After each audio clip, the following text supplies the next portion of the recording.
भैया 1 kilo कोटू, 1 kilo सिंघाड़ा आटा, सेंधा नमक, व्रत के चावल, साबूदाना 2 किलो ही कर दो। और ये चिप्स व्रत के हैं क्या? हाँ बहन जी, ये आगे सारा माल व्रत के लिए ही है। तो ये व्रत की नमकीन, चिप्स, पापड़ ये सब भी 5-5 पैकेट कर ही दो। अरे गायत्री, तू कुछ खरीद नहीं रही? तूने भी तो नवरात्रि व्रत रखे है ना? नहीं भाभी, व्रत में ये और मैं इतना कुछ नहीं खा पाते हैं। बस थोड़े से आलू ले लूंगी, वही उबाल लूंगी। अच्छा चल ठीक है भैया, ये सामान पैक कर दो और ये आपके पैसे। गायत्री, ये 2 थैले तू उठा लेगी क्या?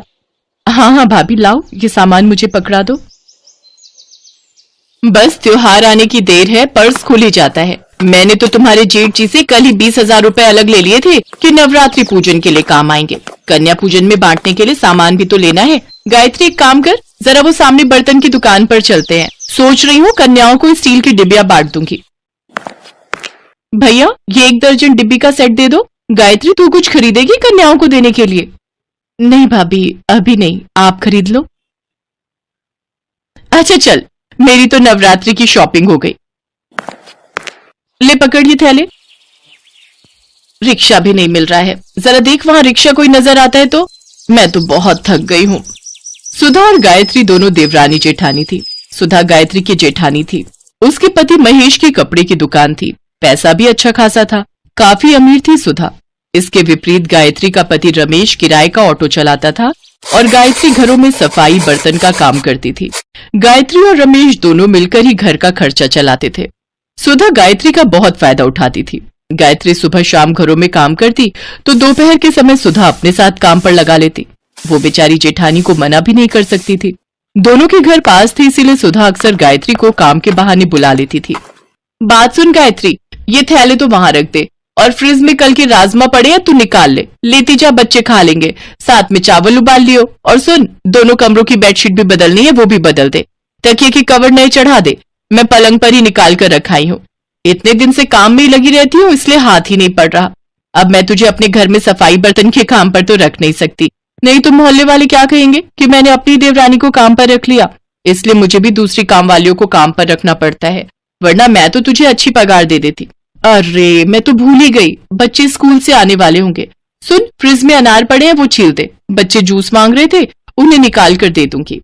कुछ दिन बाद नवरात्रि शुरू हो गए। सुधा और गायत्री दोनों ने अपने अपने घर में नौ दुर्गा पूजा शुरू की। गायत्री अपने सामर्थ्य के अनुसार माँ दुर्गा को प्रसाद का भोग लगाती और इस प्रसाद को ग्रहण कर लेती।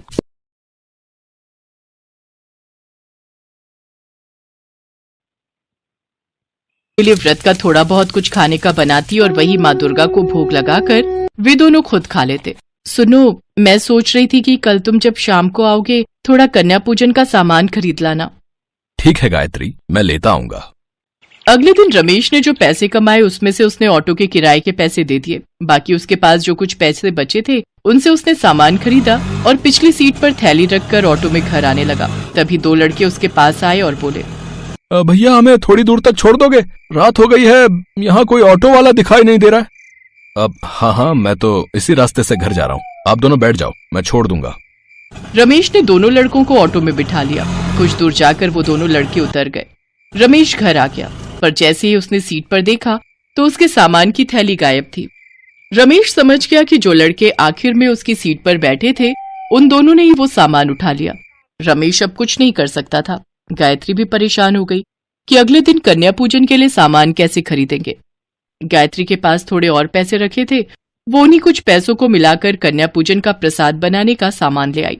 अगले दिन गायत्री ने प्रसाद बनाया और माँ दुर्गा को भोग लगाकर कन्याओं को बुलाने के लिए जैसे ही बाहर गई तभी उसकी जेठानी सुधा ने उसे आवाज लगाई, अरे गायत्री, जरा मेरी मदद कर दे, कंजके आ गई हैं, मैं बैठा लूं, उसके बाद तू उन्हें ले जाना। ठीक है भाभी, मैं आती हूँ। गायत्री सुधा के घर उसकी मदद के लिए चली जाती है। सुनो जी, 9 कन्याओं से ऊपर एक भी कन्या मत बुलाना, बाकी सबको वापस भेज दो। चलो बच्चों जाओ, 9 कन्याएं पूरी हो गई हैं। वैसे भी 12 डिब्बियां लाई थी, 9 बांट दूंगी, 3 डिब्बी घर में रख लूंगी। अरे गायत्री, तेरे दोनों बच्चों के लिए तो कंजक बची ही नहीं।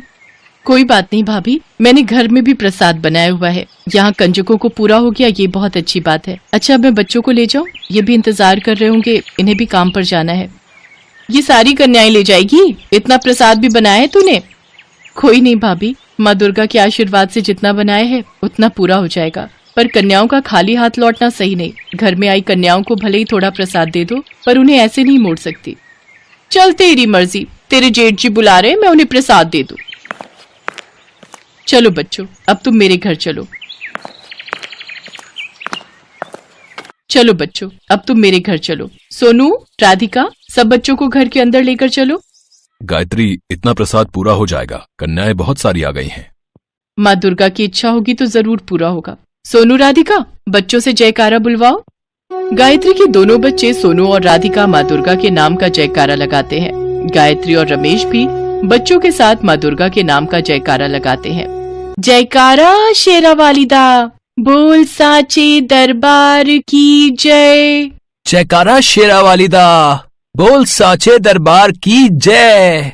गायत्री माँ दुर्गा का नाम लेकर घर में आई सभी कंजकों के लिए प्रसाद निकालने लगती है। तभी कुछ साधु संत भी द्वार पर आ जाते हैं। बेटी, दुर्गा अष्टमी का दिन है, साधु बाबा को माँ दुर्गा का प्रसाद दो। अब गायत्री, द्वार पर साधु संत महात्मा आए हैं, कन्याओं के लिए भी प्रसाद निकालना है, अब सब कैसे होगा? हे दुर्गा माँ, आप तो अंतर्यामी हो। मैं आपका नाम लेकर प्रसाद सब में बांट रही हूँ, मेरे प्रसाद में बरकत देना। जय दुर्गा मैया। गायत्री की प्रार्थना माँ दुर्गा तक पहुँचती है और माँ दुर्गा अपने चमत्कार से गायत्री के द्वारा दुर्गा अष्टमी के लिए बनाए गए प्रसाद में बढ़ोतरी करने लगी। इधर गायत्री बर्तन में से हलवा पूड़ी चने निकालती तो उधर माँ दुर्गा अपने चमत्कार से बर्तनों को फिर से भर देती। गायत्री मन ही मन बहुत खुश थी। खूब अच्छे से गायत्री और महेश ने कन्या पूजन किया। साथ ही सब साधु संतों ने भी भरपेट प्रसाद खाया। सभी भोजन से तृप्त होकर गायत्री के परिवार को आशीर्वाद देकर खुशी खुशी गए। हे दुर्गा माँ, मैं जानती हूँ ये सब आपके ही आशीर्वाद का फल है। आपके चमत्कार से मेरे बर्तन खाली ही नहीं हुए, प्रसाद से भरे रहे। सुनो जी, माँ दुर्गा की शक्ति अपार है। देखो, बर्तनों में अभी भी प्रसाद बाकी है। हाँ गायत्री, तुम ठीक कह रही हो। आज माँ दुर्गा ने कोई चमत्कार जरूर किया है, तभी थोड़ा सा प्रसाद इतना ज्यादा हो गया।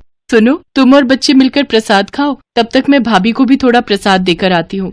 गायत्री टिफिन भरकर प्रसाद जब सुधा के घर ले गई तो सुधा प्रसाद देखकर हैरान रह गई। गायत्री, तेरा थोड़ा सा प्रसाद इतना हो गया कि तू मुझे भी देने आ गई। ये तो बहुत चौंकाने वाली बात है। मैंने तो इतना ढेर सारा प्रसाद बनाया, फिर भी हम घर के लोगों को ही पूरा नहीं पड़ा। कुछ लोग प्रसाद मांगने आए तो मैंने उन्हें खाली हाथ ही लौटा दिया। तेरा थोड़ा सा प्रसाद कैसे पूरा हो गया? हाँ भाभी, सब माँ दुर्गा की कृपा से ही हुआ है। अच्छा, मैं चलती हूँ, आप सब ये प्रसाद खा लेना। गायत्री सुधा को प्रसाद देकर घर लौट आती है। उस दिन माँ दुर्गा के चमत्कार से सचमुच गायत्री के घर के भंडार भर गए। धीरे धीरे रमेश के काम में भी वृद्धि हुई और अब उनकी आर्थिक स्थिति में भी सुधार हो गया।